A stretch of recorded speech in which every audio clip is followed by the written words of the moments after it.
And when Bruce first punches O'Hara, even the wife was like, whoa. Hello. Welcome back. And as always, I hope you're doing well. Right. Now, I haven't done a video for a couple of weeks, guys. Not a full-length video. I've put out a few shorts, as you know. But I was kind of tied up with a wedding, which was this Saturday just gone, and it went superb. Plus, we had a bereavement in the family. So, that came as quite a shock to us all. So, a little bit sad. Anyway, last Tuesday, the 15th, the Odeon, Southend. Tuesday, 7:45, Screen 7. The wife and I went to see Enter the Dragon 50th anniversary at the cinema. And I thought I'd give you my thoughts on it. Let you know what I think of the picture and the sound and the experience and the crowd. But before I start, I just want to say, it was nice to meet you again, Tom, and your lovely lady. Tom's a subscriber to the channel and a big Bruce Lee fan. And we had a quick chat afterwards. Great Bruce Lee t-shirt, by the way. I did see a few cool Bruce Lee t-shirts in there. And I was wearing one of my own. Of course I was. Right, it was a pretty good turnout, actually. It wasn't full, but there was a nice amount of people in there. Now, the film came on, and there was no Shannon Lee intro. I don't know whether that's a cinema chain thing, but I went to the Odeon to see Enter the Dragon, and there was no Shannon Lee intro. So, but I wasn't that fussed, to be honest with you. So the film starts. So as the screen widened up, it said Enter the Dragon, certificate 15.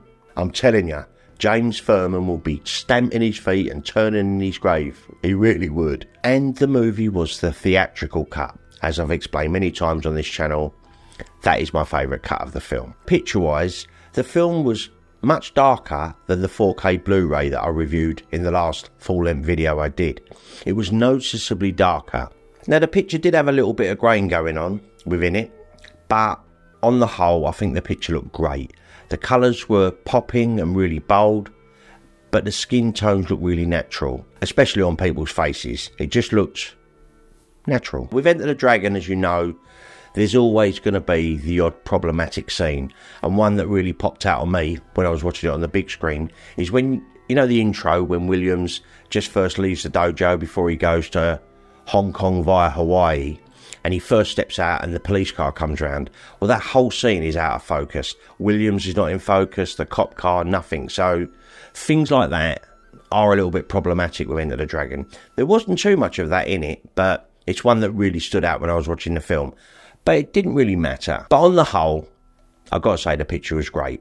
And now, when I next watch Enter the Dragon, because obviously I've only watched it the once, and I said it was a little bit bright, I am going to adjust the picture on the TV to see if I can make it look any better. I don't do that as a rule, because films that I watch on 4K and Blu-ray always look phenomenal. They really do. And when I watched Fist of Fury from the Arrow box set, which I'll be reviewing this week, by the way, guys, because now the wedding's out of the way, I can sort of get back to my usual programming. It looked fantastic. But for Enter the Dragon, I'm going to have a little tweak and see, as long as I just don't mess up my settings. You can imagine. Now, the sound, the dialogue was crisp and clear, and you could feel every punch, bone break, the whipping of the chucks, and while I'm talking about nunchucks, that scene on the big screen. I'll get to that in a minute. Even Han's blades at the end, you know, the knives on his fingers, it sounded fantastic in the cinema. For a mono track, what they've done was absolutely amazing. And the Lalo Schifrin score, the soundtrack to Enter the Dragon, has never sounded better. It really got me going. For a film I've seen quite a few times, and I have seen it about 200 times. You might think I'm exaggerating, but I probably have over the years seen it more than 200 times. Wouldn't surprise me. I watched it twice in the last 2 weeks. But for me, being in a crowd of like-minded people, like I said, there was a fair amount of people in there, Bruce Lee fans or fans of Enter the Dragon, that is the way to go. And I see on Hector Martinez, you often see a Hector on the Charles Damiano show. They'd done a screening in New York with Bruce Lee fans and fans of the movie. Charles was there. I watched both of them. Hector, fantastic. I would love to have been there with you guys. I really would have done. That's the way to go. I mean, if I could, I would love to watch Enter the Dragon on a massive screen with you guys. I couldn't think of anything better that I'd rather do. Bruce Lee was made for the big screen. Sure, I've really enjoyed watching the Arrow set, the ones that I've watched so far, on my telly. But Bruce was too big for the TV, in my humble opinion. Bruce was made for the big screen. And if you get a chance to see Enter the Dragon at a cinema, it comes highly, highly recommended by me. I thoroughly enjoyed the experience. So did the wife, and the wife's seen it only a couple of times. Nothing like me. She's not as massive a Bruce Lee fan as I am, of course, but she was like, whoa. I mean, that was great. The crowd was right into it. You could hear, like, you know, when Williams does the, man, you come right out of a comic book. And some of the quotes, they was laughing and joking. And when Bruce first punches O'Hara, even the wife was like, whoa. It just seemed lightning fast. It was a great, great experience. And the film really flew by. Literally, we sat down, got me popcorn, and before I knew it, I stood back up again. It went that fast. That's how much I enjoyed it. But it's left me with a bit of a conundrum. And that is, on the way home, we was discussing, I think I want to get another home projector. I had one years ago, but that big screen Bruce Lee experience really turned me on. I gotta admit, it really, I loved it. And I would love to regularly watch my Bruce Lee films, and other movies, of course, on the big screen. It's the way to go. But Bruce Lee especially was made for the big screen. He really, really was. So yeah, that's kind of my views on Enter the Dragon at the cinema. Like I said, I would have done it a bit sooner, guys, but with the wedding, I just didn't have an opportunity. So I did write a few notes to kind of remind me, but it was thrilling. And I won't lie, if Enter the Dragon ever comes to the cinema again,